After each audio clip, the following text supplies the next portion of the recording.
The autumn breeze rustled through the trees, carrying with it the earthy scent of fallen leaves. Daniel Carter sat on his weathered fishing chair, his line cast into the gentle current of the river. These Saturday mornings were his refuge, a brief escape from the constant juggling act of running the hardware store and raising two teenagers alone. He adjusted his worn baseball cap, a gift from Jacob last Father's Day. The morning sun filtered through the branches, casting dappled shadows on the water's surface. In these quiet moments, Daniel could almost forget the stack of bills waiting at home and Emily's upcoming college applications that kept him awake at night. His fishing rod twitched slightly, but it was just the current playing tricks. Daniel didn't mind.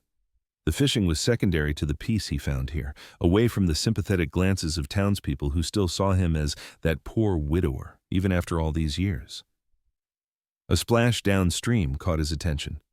At first he dismissed it as a fish jumping, but then he heard it, a desperate gasp followed by frantic splashing. Daniel squinted against the morning glare and saw a woman in the water, her arms flailing as the current pulled her under.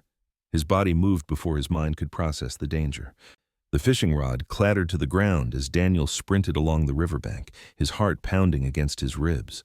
The woman disappeared beneath the surface, then bobbed up again, her dark hair plastered to her face. "Hold on!" he shouted, kicking off his boots. The water would be freezing, but there was no time to hesitate. Daniel dove in, the cold shocking his system. Years of swimming with his kids at the community pool had kept him strong, but the current was fiercer than it looked from shore. He fought against the pull of the water, powerful strokes carrying him toward the struggling woman. She went under again just as he reached her. Daniel took a deep breath and plunged beneath the surface, his hands searching in the murky water until they found fabric. He gripped her jacket and kicked hard, pulling them both up. The woman was limp in his arms as Daniel swam backward, one arm locked across her chest. The shore seemed impossibly far, but he kept going, his muscles burning with effort. Finally, his feet found the rocky bottom. He stumbled up the bank, laying the woman gently on level ground. She wasn't breathing. Daniel's first aid training from the hardware store kicked in. He tilted her head back, checking her airway before starting chest compressions. "Come on," he muttered, counting the rhythmic pushes. "Breathe." After what felt like hours but was probably only minutes, the woman convulsed and coughed up river water. Daniel helped her onto her side as she gasped and retched, color slowly returning to her pale face. "Thank you," she whispered hoarsely, her eyes focusing on him with surprising intensity. Despite her bedraggled appearance, there was something striking about her, an air of authority that seemed at odds with her current state. "We should get you to a hospital," Daniel said, already reaching for his phone in his soaked jeans. "You might have water in your lungs still." "No." Her hand shot out, gripping his wrist with unexpected strength. No hospitals, no authorities. She struggled to sit up, and Daniel steadied her with a hand on her shoulder. "Ma'am, you nearly drowned. You need medical attention." His voice carried the same firm but gentle tone he used when Emily was being stubborn about finishing her homework. The woman shook her head, water dripping from her chin. "I'm fine.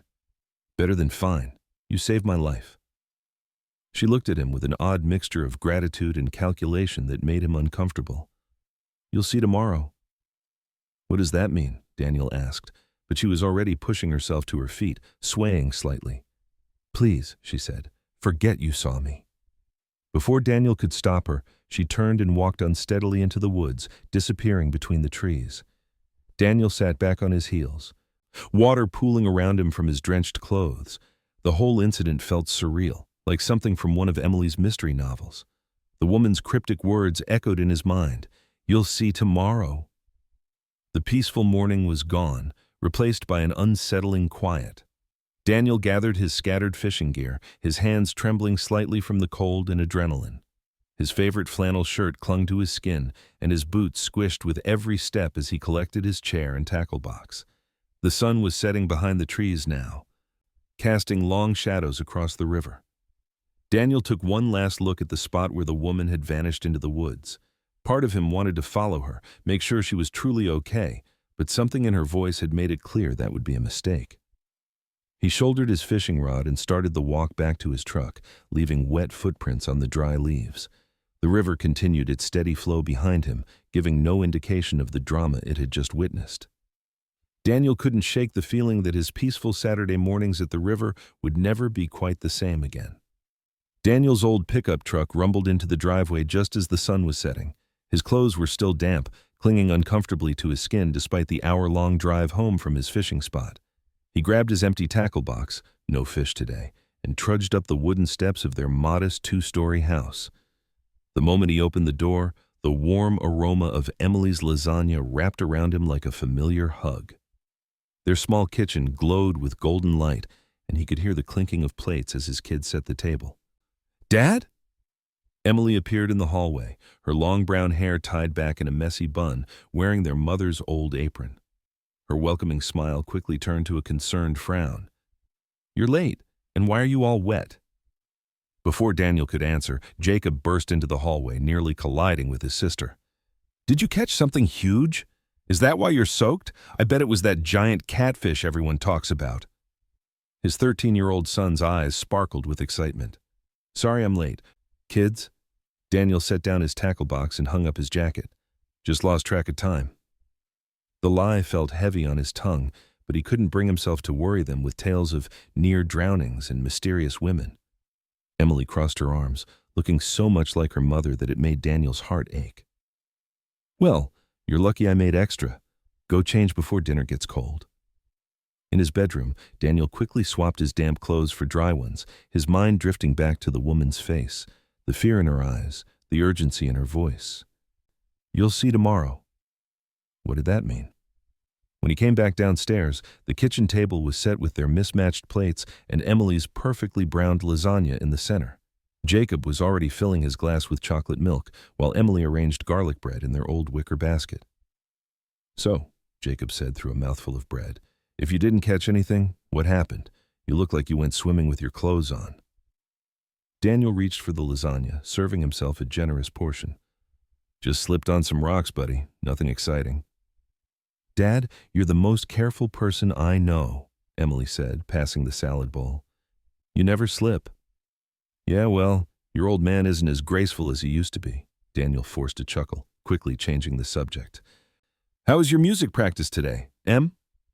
Emily launched into a story about her latest guitar composition, while Jacob rolled his eyes dramatically. "Can we please not talk about her boring music stuff again?" "Hey, at least I'm not obsessed with hitting balls with sticks," Emily shot back. "It's called baseball, genius, and Coach says I might make starting pitcher this year."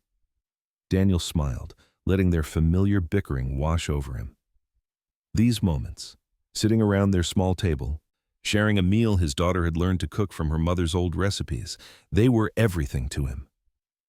The empty chair at the other end of the table still hurt 4 years later, but the pain had dulled to a quiet ache.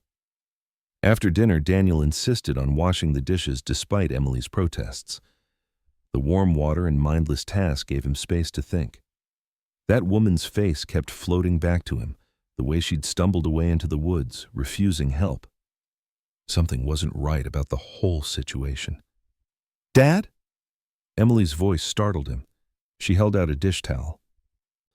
"You've been washing that same plate for 5 minutes."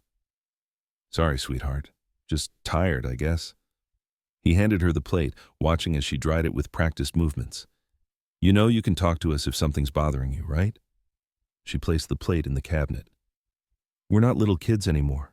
Daniel's throat tightened. She was right. They weren't little anymore. Emily was already researching colleges, and Jacob was shooting up like a weed. Sometimes he wondered if he was doing right by them, trying to be both mother and father, never quite feeling like he was enough.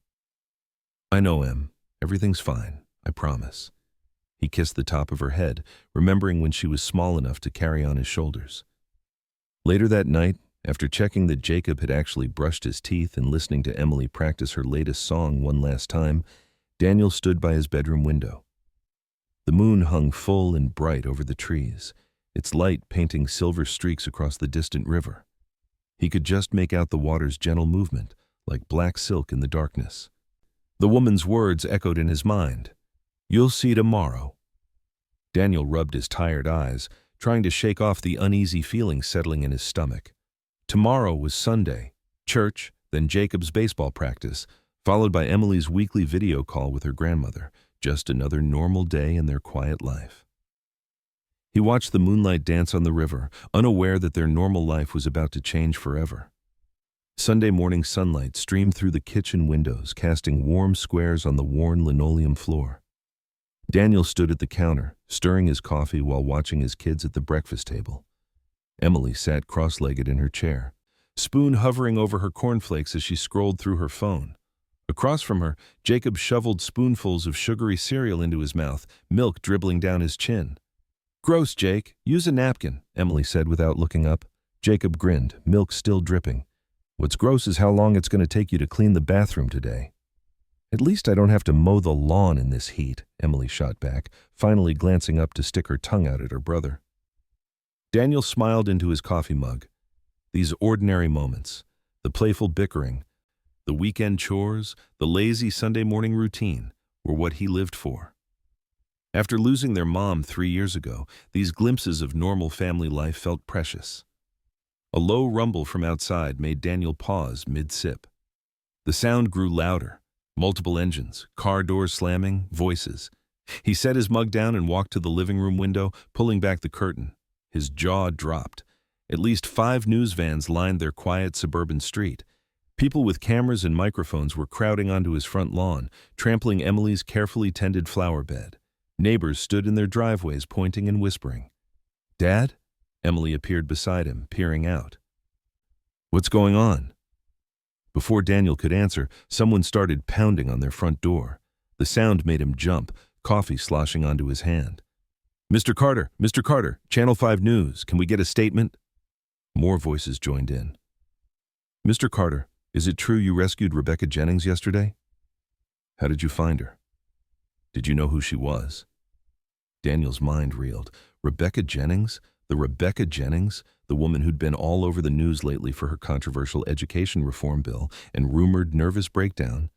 That couldn't be who he'd pulled from the river. "Who's Rebecca Jennings?" Jacob asked through a mouthful of cereal, coming to stand on Daniel's other side. Emily gasped. "Oh my God, Dad, look!" She thrust her phone in front of his face. There on the screen was a news article with yesterday's date. Missing political leader Rebecca Jennings found safe after river accident. And below it, a photo of the woman he'd rescued, looking polished and professional behind a podium. The pounding on the door grew more insistent. Camera flashes burst through the windows like lightning. Daniel's chest tightened. He'd always kept his family out of the spotlight, protected their privacy fiercely since Sarah died. Now their sanctuary was being invaded. "Everyone upstairs," he said firmly. "Get dressed, now." The kids hesitated. "But Dad," Jacob started. "Now," Daniel repeated, using his rare but effective stern voice. They scrambled up the stairs, leaving their breakfast bowls abandoned. Daniel took a deep breath and opened the front door. The crowd surged forward, microphones thrust toward his face like weapons. Camera lights blinded him. Questions overlapped into a deafening roar. "Please," he said, holding up his hands. "My children are inside. I need you all to step back." A reporter in a red blazer pushed to the front. "Mr. Carter, did you know Ms. Jennings was taking a mental health break from her campaign when you found her? Was she trying to harm herself?" What? "No. I just saw someone who needed help," Daniel stammered. "That's all there was to it. Sources say Ms. Jennings disappeared after accusations of campaign finance fraud. Did she mention anything about that?" Daniel's face grew hot. "She didn't say anything. She was barely conscious. Now please, my family." "Dad!" Emily's voice came from behind him. She and Jacob stood on the porch, dressed but wide-eyed at the circus their front yard had become. More cameras swiveled toward them. "Are these your children? How do they feel about their father being a hero? Did you lose their mother recently? Is that why you were so quick to help a woman in distress?" Daniel's hands clenched into fists. How dare they drag his kids into this? How dare they mention Sarah? "That's enough," he said firmly, stepping in front of his children. "No more questions. Please leave my property."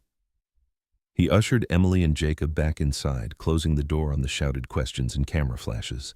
They retreated to the kitchen, where their cereal had gone soggy in abandoned bowls. "This is crazy," Emily whispered. "You really saved Rebecca Jennings?" "I saved someone who needed help," Daniel said. "I didn't know who she was. Jacob's face lit up. Does this mean we're going to be famous? Can I tell my friends at school? No, Daniel said quickly. We're not going to engage with any of this. It'll blow over soon. But even as he said it, Emily was pointing at their small kitchen TV. Dad, look! There on the screen was Rebecca Jennings herself, looking elegant despite apparent exhaustion, speaking at what appeared to be a hastily arranged press conference. Want to express my deepest gratitude to Daniel Carter, she was saying, her voice clear and passionate. His selfless heroism saved my life yesterday. In a world where many would turn away, he dove into dangerous waters without hesitation. Daniel Carter is more than just my rescuer. He is a true hero, an example of the very best of human nature. Daniel sank into a kitchen chair, burying his face in his hands. Outside, the media circus grew louder, more cameras arriving by the minute. His phone started buzzing with calls from unknown numbers. Emily and Jacob stared at him, then at the TV, then back at him. Their quiet Sunday morning had shattered. Their private, carefully maintained life had been thrust into an unwanted spotlight. And somehow, Daniel knew this was only the beginning. The Monday morning sun had barely risen when Daniel peeked through his living room curtains.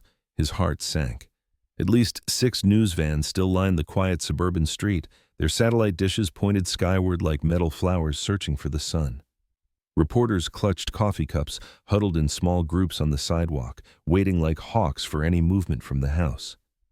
Kids, we need to leave 10 minutes early today, Daniel called up the stairs, his voice tight with worry. He heard the familiar sounds of teenage grumbling and shuffling feet. Emily appeared first, her backpack slung over one shoulder. Her usually neat brown hair was pulled back in a messy ponytail, dark circles under her eyes betraying a restless night. Dad, my Instagram is exploding. Everyone at school knows. Jacob thundered down behind her, taking the stairs 2 at a time. Cool. Am I famous now? His grin faded when he saw his father's stern expression. Listen, both of you. Daniel gathered them close in the kitchen, away from the windows. We're going out the back door and through Mrs. Peterson's yard. She called earlier and said it was okay. Like spies? Jacob's eyes lit up. No. Like a family that wants some peace and quiet, Daniel corrected, checking his watch. Stay close to me, don't answer any questions, and keep walking. They slipped out the back door into the dewy morning air. Daniel's shoulders tensed as they crept along the fence line, ducking under Mrs. Peterson's flowering apple tree. But a sharp-eyed reporter spotted them anyway. Mr. Carter, how does it feel to be a hero? Did you know who Rebecca Jennings was when you saved her? What's your response to her political stance on... Daniel placed a protective hand on each child's shoulder, steering them toward his old pickup truck parked in Mrs. Peterson's driveway. The questions followed them like angry wasps. Head down, straight to the truck, he murmured. Emily's face had gone pale, while Jacob seemed to shrink into himself. All earlier excitement vanished. The drive to school was tense. Other cars slowed as they passed, drivers craning their necks to look. At a stoplight, Daniel noticed Mrs. Thompson from church pointedly looking away, her lips pressed into a thin line of disapproval. Maybe I should stay home, Emily said quietly as they approached the high school. Daniel's grip tightened on the steering wheel. No, sweetie, we can't hide. Remember what Mom always said? Face the music with your head high, Emily finished with a small smile. I know, Dad. After dropping the kids off, Daniel spent the day at work jumping at every customer who entered the hardware store. His boss had been understanding but concerned about all the phone calls from reporters. By late afternoon, Daniel's nerves were frayed thin. He pulled into Mrs. Peterson's driveway again, grateful the kids had after-school activities giving him time to decompress. But as he cut through to his backyard, he stopped short. Rebecca Jennings stood on his back porch. She looked different from the woman he'd pulled from the river, more polished in a simple blue blazer and jeans, her dark hair neatly styled. But the shadows under her eyes matched his children's. Mr. Carter, she said, stepping forward with an apologetic smile. I'm so sorry to ambush you like this. I tried calling, but your line's been busy all day. Daniel ran a tired hand through his hair. Ms. Jennings, I'm not sure this is a good idea. Please, just 5 minutes? Her voice carried none of the commanding presence he'd seen on TV. She seemed smaller somehow, more human. I need to properly thank you and to apologize for... She gestured at the media circus beyond his fence. All of this. Something in her expression, exhaustion mixed with genuine remorse, made Daniel sigh and unlock the back door. "Come in, but I need to pick up my kids soon." Inside, Rebecca perched on the edge of his worn couch while Daniel remained standing, arms crossed. "I never meant for this to happen," she began. I am dealing with some personal issues, exhaustion mostly, and a scandal involving campaign funds that I'm trying to—" She stopped herself. "The details don't matter.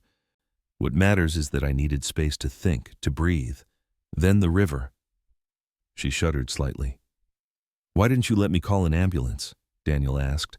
"Because I knew they'd recognize me. I'd been missing for 3 days by then." She met his eyes.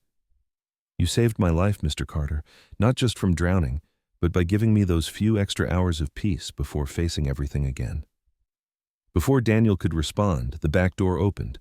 Emily and Jacob stood frozen in the doorway, staring at their unexpected guest.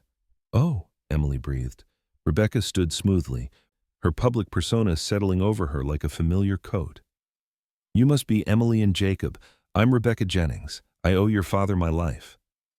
Jacob scowled. "You're the reason everyone's being weird to us. Tommy Miller said his dad calls you a—" "Jacob!" Daniel cut him off sharply, but Rebecca just smiled sadly. "I'm sure Tommy's dad has strong opinions about me. Many people do. But can I tell you a secret?" She leaned closer to Jacob, who despite himself looked curious. "I love baseball. Used to keep score for my brother's team all through high school. Who's your favorite player?" Jacob's eyes widened. For the next few minutes they discussed batting averages while Emily watched with growing interest. When Rebecca mentioned playing guitar to relax, Emily's whole face lit up. "Dad, she plays guitar too," Emily exclaimed. "And she knows who Brandi Carlile is." Daniel watched the exchange with mixed emotions. Rebecca handled his children with natural ease, asking questions and actually listening to their answers, but he couldn't shake the fear that her presence in their lives would only bring more upheaval. Finally, Rebecca checked her watch and stood. "I should go, but please take my private number for emergencies or if the media becomes too overwhelming." She handed Daniel a card, then turned to the kids. "Thank you both for letting me visit. Despite what some people might say, your father is a true hero. Not just for saving me, but for raising such wonderful children." After she left, the house felt strangely empty. Daniel made dinner on autopilot, his mind churning. Later, lying in bed, he stared at the ceiling fan spinning lazy circles above him. Through the thin walls, he heard Emily's voice, barely a whisper. "I'm telling you, Sarah, she's nothing like on TV. She's actually kind, and she really listened to us. Dad should give her a chance." Daniel rolled over, pulling the pillow over his head. His daughter's words echoed in his mind, mixing with memories of Rebecca's genuine smile, her gentle way with his children. But then he remembered the reporters, the whispers, Mrs. Thompson's disapproving face. He squeezed his eyes shut, uncertainty gnawing at his chest. Daniel stood at his kitchen counter, chopping vegetables for a simple spaghetti dinner when the doorbell rang. Emily rushed to answer it, peering through the peephole first, a habit they'd developed since the reporters started camping outside their house. "Dad!" Emily called out, her voice tinged with excitement. "It's Rebecca!" Daniel wiped his hands on a dish towel and walked to the door. Rebecca Jennings stood on their porch, looking flustered and apologetic. Her usually perfect hair was slightly windblown, and she carried a paper bag from the local bakery.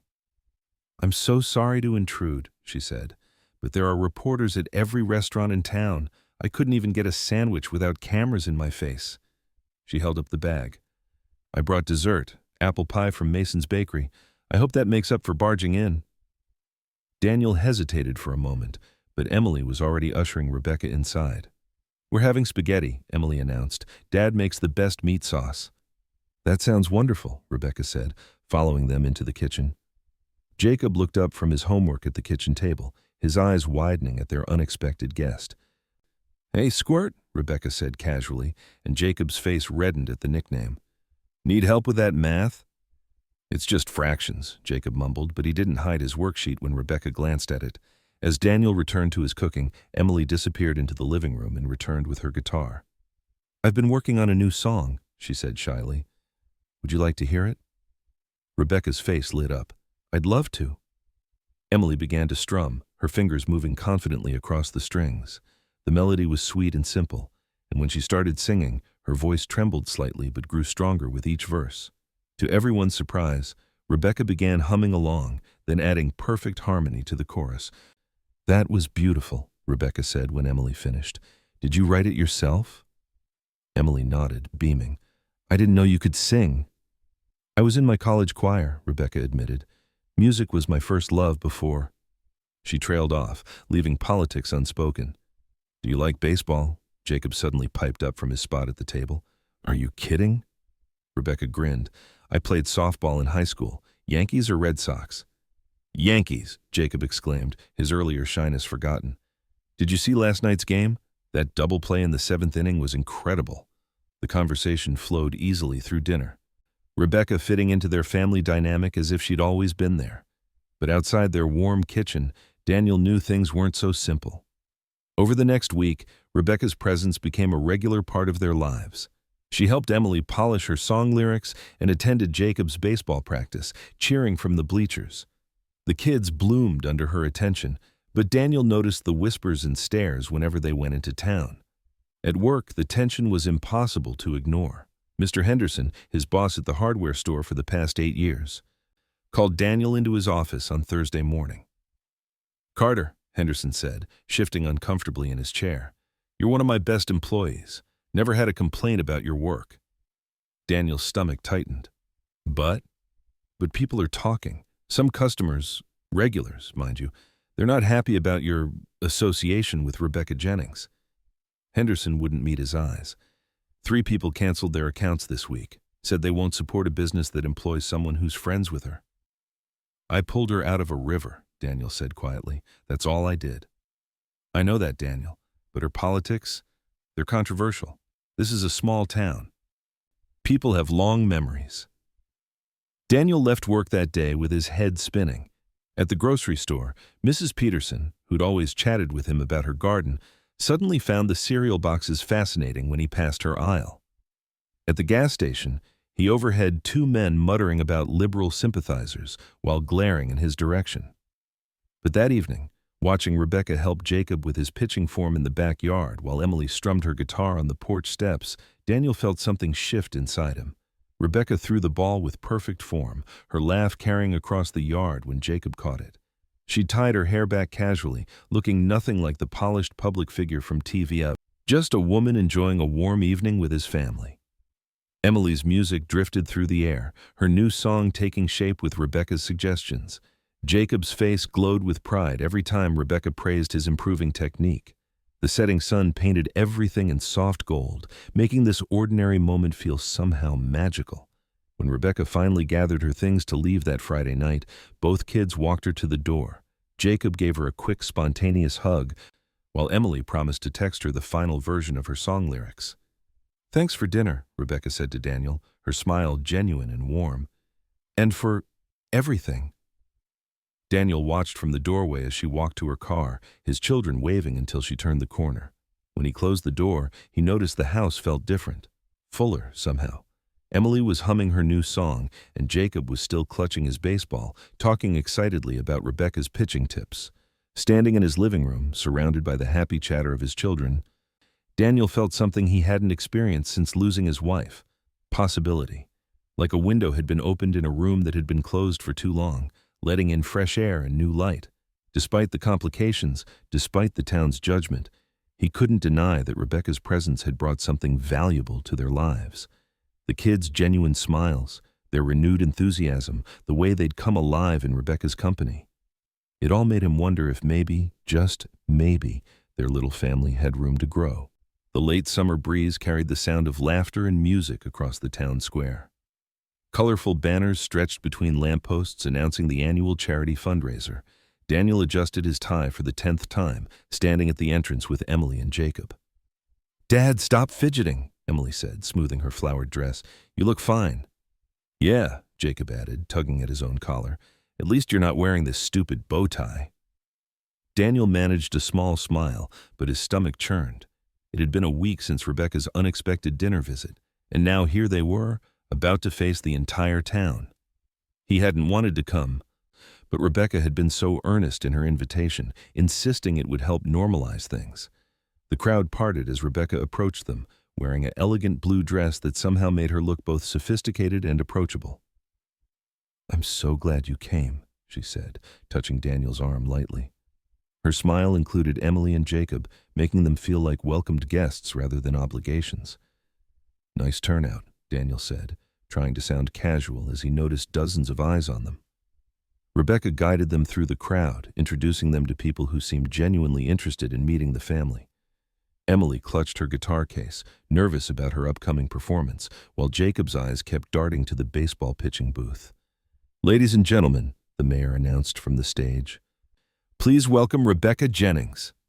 The crowd applauded as Rebecca took the microphone. "Thank you all for supporting our community tonight," she began, "but I'd like to take a moment to properly thank someone special. Daniel Carter didn't just save my life that day at the river. He reminded me what true character looks like." Daniel felt his face flush as people turned to look at him. Rebecca continued, "In a world where we're quick to judge and slow to understand, Daniel acted without hesitation, without knowing who I was to. That's the kind of person we should all strive to be." The applause that followed felt genuine, warm. Daniel saw his neighbors nodding, smiling. For the first time since the rescue, he felt like maybe everything would be okay. The evening seemed to float by. Emily and Rebecca performed a duet, something they'd practiced during Rebecca's visits. Emily's clear voice blended perfectly with Rebecca's as they sang "Bridge Over Troubled Water," and the symbolism wasn't lost on anyone. The crowd gave them a standing ovation. At the baseball booth, Jacob stepped up to pitch. Rebecca had been practicing with him in their backyard, and it showed. His fastball knocked down all 3 targets, earning cheers from the gathered crowd. Daniel watched his son beam with pride, and his heart swelled. But as the night wound down, Daniel noticed a man in a rumpled suit hovering nearby, notebook in hand. The reporter's eyes had a hungry look that made Daniel uneasy. "Mr. Carter," the man called out, approaching quickly. "John Matthews from the Daily Herald. Care to comment on the fraud allegations from 2018? Daniel's blood ran cold. "Excuse me?" The reporter thrust a stack of papers toward him. "Court documents show you were accused of defrauding investors in your construction company. Case was dismissed, but the money was never recovered. How do you respond?" Rebecca appeared suddenly at Daniel's side. "This isn't the time or place," she said firmly, but the reporter pressed on.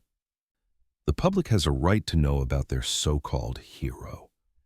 Did you really lose everything, Mr. Carter, or did you hide the money?"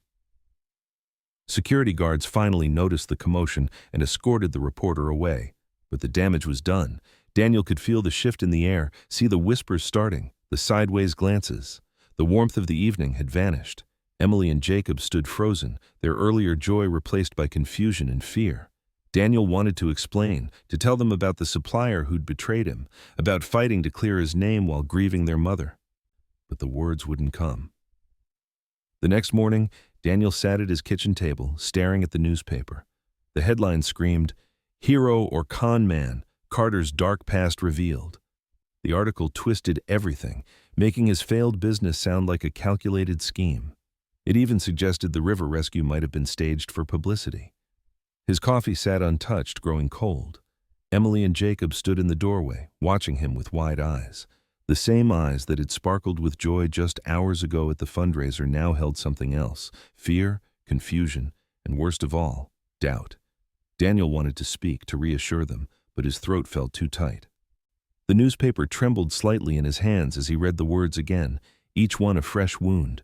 The fragile hope they'd all felt, the sense of belonging they'd started to rebuild. It all seemed to crumble under the weight of these twisted half-truths. Through the window, he could already see reporters gathering again on their lawn, hungry for more. Their cameras flashed like lightning, heralding the storm that was about to break over their lives once more. The morning after the charity event dawned gray and cold, matching the heaviness in Daniel's heart. He stood at the kitchen counter, staring at the newspaper spread before him, the bold headlines swimming before his eyes. "Hero or Con Man, the truth about Daniel Carter." His coffee sat untouched, growing cold beside him.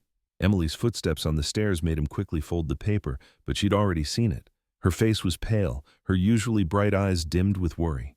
"Dad, Get ready for school, sweetie, he said softly, forcing a smile that didn't reach his eyes. The next few days unfolded like a slow-motion nightmare. At the hardware store, Daniel felt the weight of suspicious stares. Customers who once chatted warmly now hurried past his register. Some even turned around and walked out when they saw him. On Wednesday morning, his boss, Mike, called him into the cramped back office. "Look, Daniel," Mike said, shifting uncomfortably in his chair. "You're one of my best workers, but this publicity, it's affecting business." Daniel's throat tightened. "Mike, that old case, it was dismissed. I was cleared." I know. But perception is everything in a small town. If things don't quiet down..." Mike left the threat hanging in the air. That afternoon, Emily burst through the front door, her backpack hitting the floor with a thud. Her shoulders shook with sobs as she ran upstairs. Daniel found her face down on her bed, clutching her pillow. "Emmy?" he whispered, sitting beside her. "What happened?" Through hiccups and tears, she told him about the whispers in the hallways, the cruel messages on social media, how her best friend since third grade wouldn't sit with her at lunch. "They're saying horrible things about you, Dad," she cried. "About us." Before Daniel could respond, Jacob stormed in, his face red with anger. "This is all her fault," he shouted, throwing his baseball cap across the room. "That Rebecca woman, everything was fine before she came." "Jacob," Daniel started, but his son cut him off. "Why did you even save her, Dad?" Jacob's voice cracked. "We were okay before. We were happy." He ran to his room, slamming the door so hard the house seemed to shake. That night, Daniel couldn't sleep. He sat on the front porch, watching the river gleam under the moonlight. The same river that had brought Rebecca into their lives. The same river that had changed everything. When his phone buzzed with Rebecca's name, he let it go to voicemail. She'd called several times, left messages full of concern and apologies. But each time he thought of returning her calls, he remembered Emily's tears, Jacob's anger, the judgment in his neighbor's eyes. The next day, Rebecca showed up at the house. Daniel saw her through the window, standing on his porch with worry etched across her face. He didn't answer the door. After a while, she left a note. "Please let me help. You don't have to face this alone." But Daniel couldn't bring himself to read past the first line. Rebecca was smart, successful, respected, despite the controversy surrounding her. She deserved better than to be dragged down by his mistakes, his messy past, his broken life. The days blurred together. Daniel went through the motions, getting the kids to school, working at the store, making dinner. But inside, he felt hollow. At night, he'd sit on the porch for hours, lost in memories of Sarah, his late wife. She would have known what to do. She would have handled this with grace, with strength. "I'm sorry," he whispered to her memory. "I'm letting them down. I'm letting you down." One particularly bad evening, after another day of Emily's tears and Jacob's silence, Daniel found himself alone in the dark kitchen. Thunder rolled outside, rain lashing against the windows, lightning flashed, illuminating the empty chairs where his family should be sitting, laughing, whole. He buried his face in his hands, his shoulders heavy with despair. The thunder seemed to mock him, each crash reminding him of another failure, another disappointment. The darkness pressed in around him, suffocating. "Maybe they'd be better off without me," he whispered into the empty room, his words nearly lost in the storm. The kitchen clock ticked steadily, marking time in a world that had somehow spun so terribly off course. Outside, the rain continued to fall, and Daniel sat alone in the darkness, haunted by the weight of his choices and the uncertain future that stretched before them. Daniel's phone buzzed for the 5th time that morning. Rebecca's name flashed on the screen again, but he let it go to voicemail, just like the others. His thumb hovered over the delete button, fighting the urge to at least hear her voice. Instead, he switched the phone off completely and dropped it into his jacket pocket. The kitchen felt emptier than usual. Dishes from yesterday's breakfast still sat unwashed in the sink, a testament to how their normal routine had crumbled. Emily and Jacob hadn't even bothered to argue about whose turn it was to clean up. The silence in the house was deafening. "Dad?" Emily's voice cut through his thoughts. She stood in the doorway, still in her pajamas despite it being almost noon. "Channel 7 says Rebecca's holding a press conference. Should we watch it?" Daniel's first instinct was to say no. He'd had enough of cameras and reporters and public statements. But before he could answer, Jacob appeared behind his sister, eyes red-rimmed from crying. "Please?" Jacob asked, his voice smaller than Daniel had heard it in years. "I want to know what she has to say." Daniel's chest tightened. He nodded slowly, following his children into the living room. They settled onto the worn leather couch, Emily in the middle, unconsciously taking her mother's old spot. Jacob pulled his knees up to his chest, making himself small. The TV flickered to life, showing a podium surrounded by microphones. Camera flashes erupted as Rebecca stepped into view. Daniel's breath caught in his throat. She looked tired but determined, her usual polished appearance slightly undone in a way that made her seem more human. "Thank you all for coming," Rebecca began, her voice steady despite the tremor in her hands. "I'm here today not as a public figure, but as someone who needs to speak her truth." Emily reached for Daniel's hand, squeezing it tight. On her other side, Jacob leaned in closer. "A week ago, I was drowning, literally and figuratively," Rebecca continued. "I had fled from my responsibilities, overwhelmed by exhaustion and the constant scrutiny of public life. I found myself in a small town, desperate for escape, and then I fell into that river." She paused, taking a deep breath. What happened next was pure, simple humanity. Daniel Carter didn't see a politician or a controversy when he jumped into those waters. He saw someone in need. He risked his life without hesitation, without asking who I was or what I believed. Daniel felt his throat tighten as Rebecca's eyes welled with tears. "Now, I watch as this good man's past is twisted into headlines. I see his children hurting because of my presence in their lives, and I cannot stay silent." Rebecca's voice grew stronger. "So let me tell you my truth. I've battled depression, I've made mistakes. I've hidden my struggles behind a perfect image because I feared judgment, the same judgment that's now being directed at Daniel." Emily gasped softly, her grip on Daniel's hand tightening. Jacob uncurled slightly, his eyes fixed on the screen. "But Daniel Carter? He taught me something about courage, not the kind that makes headlines, but the quiet kind, the kind that gets up every morning to make breakfast for 2 teenagers. The kind that works honest hours at a hardware store to provide for his family. The kind that jumps into cold water to save a stranger." Rebecca looked directly into the camera, her voice thick with emotion. "To those who question his character based on old court documents and twisted facts, I challenge you. Look at his actions. Look at his children, who he's raised with love and strength after losing their mother. Look at the man who risked everything to help someone in need." Daniel felt tears rolling down his cheeks. He couldn't wipe them away because Emily still held one hand and Jacob had grabbed the other. "We live in a world quick to judge, slow to forgive, and terrified of showing weakness," Rebecca continued. "But true strength? True integrity? It's not in perfect records or public image. It's in the choices we make when someone needs help. It's in the courage to keep going when life knocks you down. That's who Daniel Carter is, and I'm proud to know him." The press conference continued, but Daniel barely heard it. His children's eyes were on him, their faces streaked with tears that matched his own. Emily's voice broke through his fog of emotion. "She believes in you, Dad," she whispered, her voice trembling. "Why don't you believe in yourself?" Something broke inside Daniel. A wall he'd built years ago, brick by brick, loss by loss. He pulled his children close, wrapping them in his arms as sobs shook his body. Emily's tears soaked his shirt, and Jacob's fingers clutched at his back like he was afraid to let go.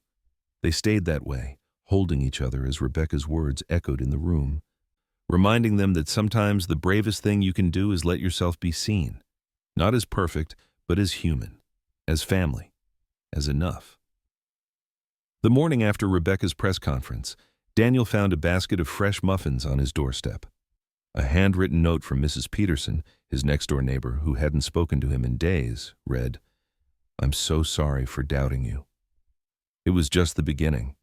Throughout the week, more neighbors stopped by. Some brought casseroles, others simply came to apologize.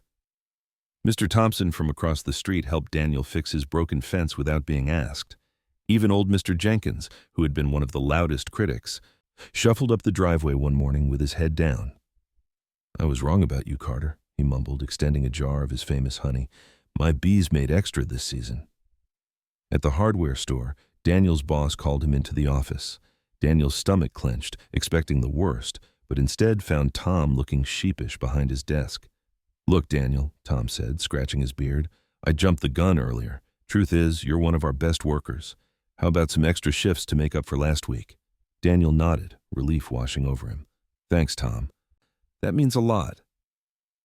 The biggest change came when Emily burst through the door after school, her eyes bright with excitement rather than tears.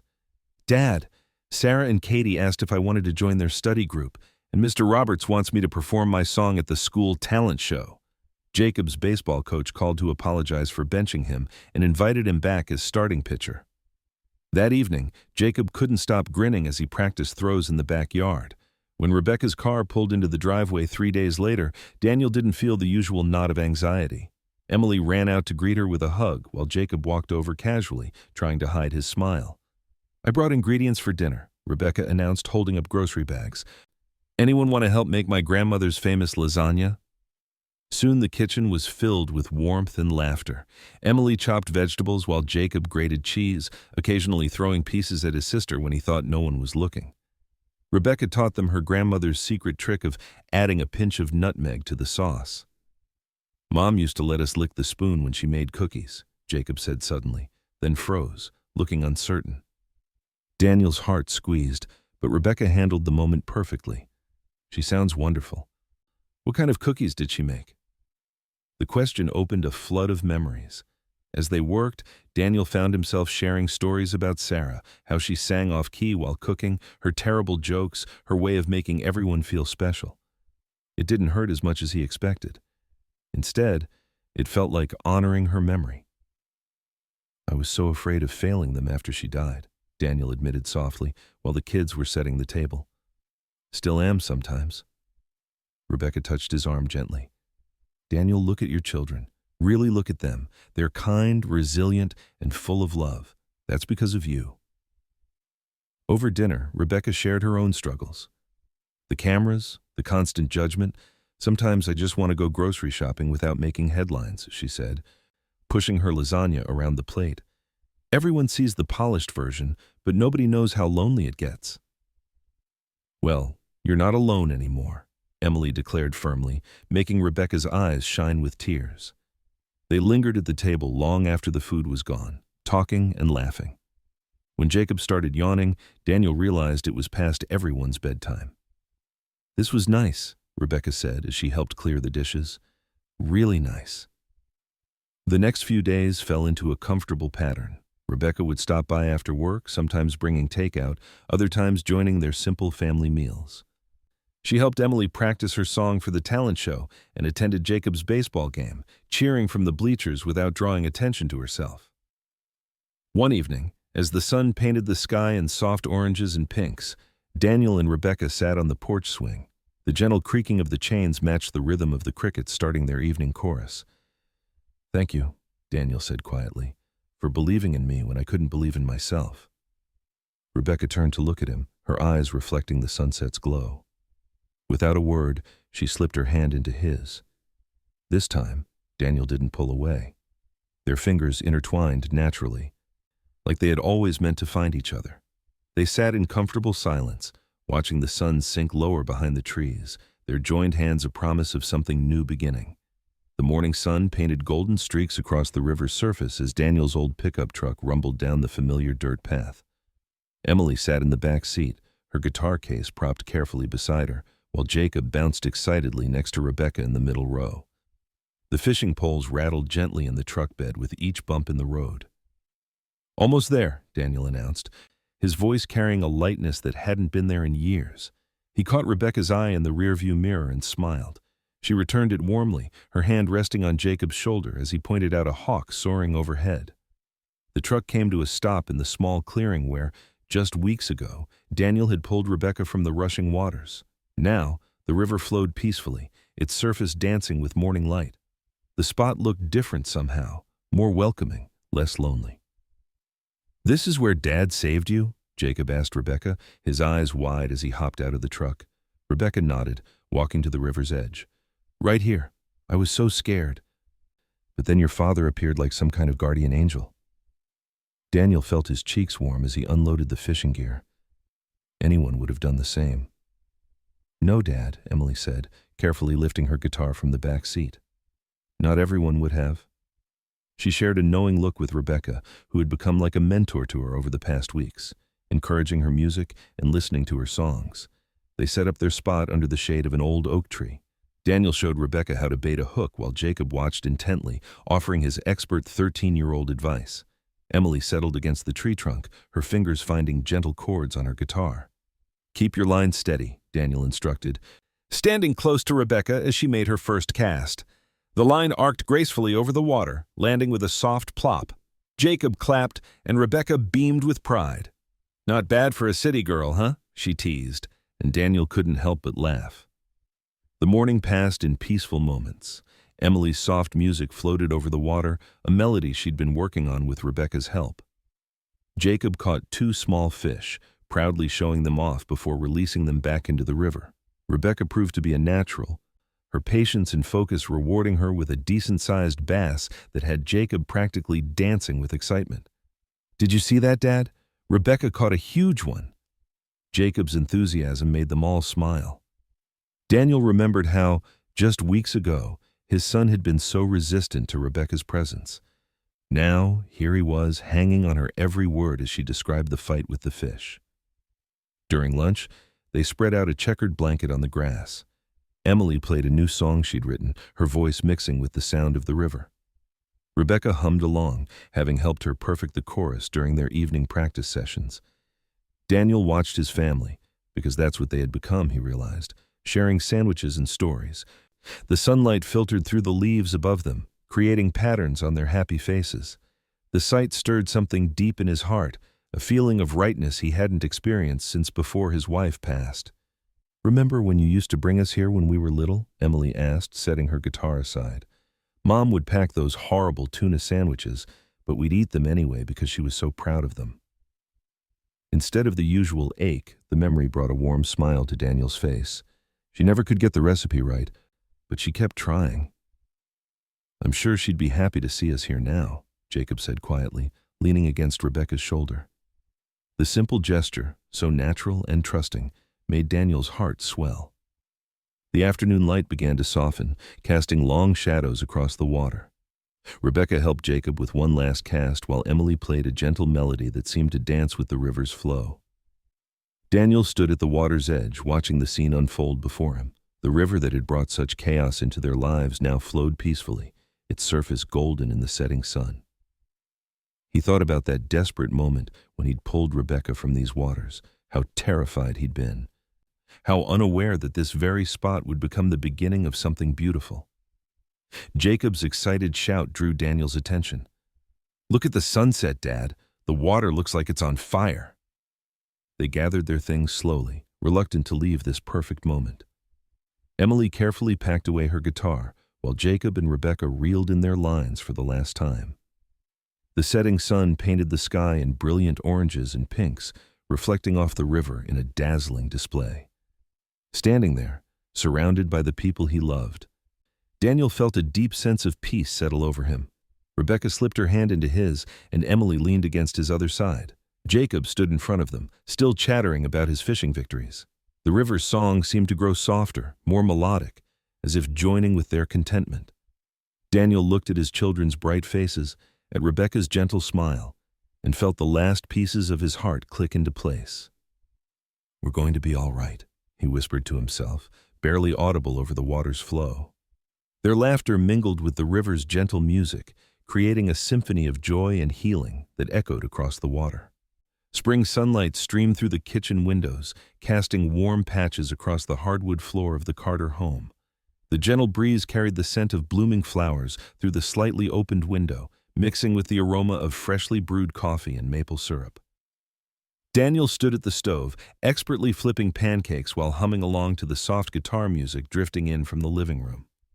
Emily had been practicing the same chord progression for the past hour, determined to perfect it before her upcoming audition. Through the kitchen window, he could see Jacob in the backyard, methodically tossing a baseball against the fence and catching it with his well-worn mitt. His eyes drifted to Rebecca's colorful scarf draped over the coat rack by the door, its presence as natural as the family photos on the walls. Little signs of her had gradually appeared throughout the house over the past months. A coffee mug with her name, her reading glasses on the side table, her favorite blanket folded neatly on the corner of the couch. Each item represented a thread slowly weaving their lives together. "Something's burning, Dad," Emily called from the living room, the music pausing momentarily. Daniel quickly rescued the slightly overdone pancake and added it to the growing stack. "Just adding some extra flavor," he called back with a chuckle. The front door opened and Rebecca stepped in, her cheeks flushed from her morning walk. She unwound her scarf, hanging it in its usual spot. "It smells wonderful in here," she said, crossing the kitchen to plant a kiss on Daniel's cheek. "Dad almost burned another one," Emily announced, appearing in the doorway with her guitar still strapped across her shoulder. "Almost being the key word," Daniel defended himself with a grin. "Jacob, breakfast," he called out the window. Soon they were all gathered around the kitchen table, passing syrup and butter, their plates piled with slightly imperfect but lovingly made pancakes. Sunlight caught the edge of Rebecca's smile as she listened to Emily talk about her plans for the music program application. "Mrs. Kang, Martinez says my original composition is strong enough for the audition," Emily explained, her eyes bright with excitement. "She thinks the scholarship committee will be impressed by the emotional depth." "That's the song you've been working on all morning?" Rebecca asked, reaching for the coffee pot. "It's beautiful, honey, the bridge especially." Jacob finished chewing a massive bite of pancake. "Can you guys come to my tournament next weekend? Coach says I might start as pitcher." "Wouldn't miss it for anything, buddy," Daniel assured him, watching his son's face light up. He remembered a time when Jacob would barely speak at breakfast, too wrapped up in his own hurt to share his excitement about anything. Rebecca set down her coffee cup, her expression thoughtful. "Actually, I wanted to talk to everyone about something." She glanced at Daniel, who nodded encouragingly. "I've made a decision about work. I'm stepping back from the national circuit." Emily's fork paused halfway to her mouth. "Really? But what about your platform?" "I'll still be advocating for the same causes," Rebecca explained, "but I want to focus more on local initiatives. Make real change right here where we live." She smiled softly.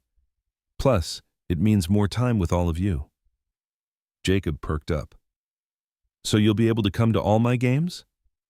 "That's the plan," Rebecca laughed, reaching over to ruffle his hair. Daniel watched the exchange, his heart full. The fear that had once gripped him, of not being enough, of failing his children, of letting someone new into their lives, had gradually melted away like winter snow in spring sunshine. A knock at the door interrupted their conversation.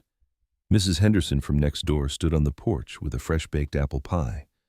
"Thought you might enjoy this," she said warmly, handing it to Daniel. "My mother's recipe." It was a far cry from the cold shoulders and whispers they'd endured months ago. Now, hardly a week passed without some gesture of kindness from their neighbors. Garden vegetables, baked goods, friendly waves, and genuine smiles. After Mrs. Henderson left, Rebecca helped Daniel put away the breakfast dishes. Their movements in the kitchen had become a comfortable dance, each anticipating the other's steps. "Remember when you pulled me from the river?" she asked softly, passing him a plate to dry. "Did you ever imagine we'd end up here?" Daniel shook his head, smiling. "I was just trying to keep you from drowning. Didn't expect you to turn our whole world upside down." "For the better, I hope." There was a hint of vulnerability in her voice that only he would notice. "For the better," he assured her, setting down the dish towel to pull her close. What started as an accident turned into a miracle. The day passed in a comfortable rhythm of family life. Emily practiced her audition piece, accepting feedback from Rebecca between verses. Jacob convinced them all to play catch in the backyard, showing off his improved pitching technique. Daniel fixed the squeaky hinge on the screen door while Rebecca read on the porch swing, offering commentary that made him laugh. As evening settled over their home, they gathered on the porch. The first fireflies of the season began to appear, dotting the darkening yard with their gentle light. Emily sat cross-legged on the porch floor, her guitar in her lap, playing a soft melody that seemed to float on the evening air. Jacob leaned against Daniel's shoulder, pointing out particularly bright fireflies. Rebecca's hand found Daniel's, their fingers intertwining naturally. The spring air was cool, but held the promise of warmer days ahead. Daniel looked at his family, Emily lost in her music, Jacob's peaceful expression, Rebecca's hand warm in his, and thought of his late wife. He remembered her love of spring evenings like this one, how she would have delighted in Emily's music and Jacob's baseball dreams. Silently, he offered up a prayer of gratitude for this gift of renewal, for the chance to love again, for the healing that had transformed their lives. The fireflies danced in the growing darkness. Emily's guitar provided a gentle soundtrack, and the evening wrapped around them like a comfortable blanket. They sat together, content in the knowledge that they had found their way home. Daniel Carter thought pulling a stranger from the river was just an act of instinct, a father's heart saving a life. But now, that single moment has shattered the walls around his quiet life, and his family is at the center of a storm they never asked for. Rebecca Jennings isn't just any woman. She's a name that divides a nation, a symbol loved by some and despised by others. And now, Daniel and his children must decide if they can stand beside her when the spotlight burns too bright. What happens when compassion collides with controversy, when a single dad's quiet life is turned inside out? One question remains: was saving her the beginning of his family's redemption or the start of their downfall? Click the next video to see what happens next. Don't forget to subscribe if you believe stories like this deserve to be told. And tell us in the comments, what would you have done if you were Daniel? Thank you for spending your time with us today and for walking this journey alongside Daniel, Emily, Jacob, and Rebecca. Your presence here truly matters, and I don't take it for granted. I'd love for you to share where you're watching from and what part of this story spoke to your heart the most. Your reflections not only inspire me, but they inspire others in this community who read them too.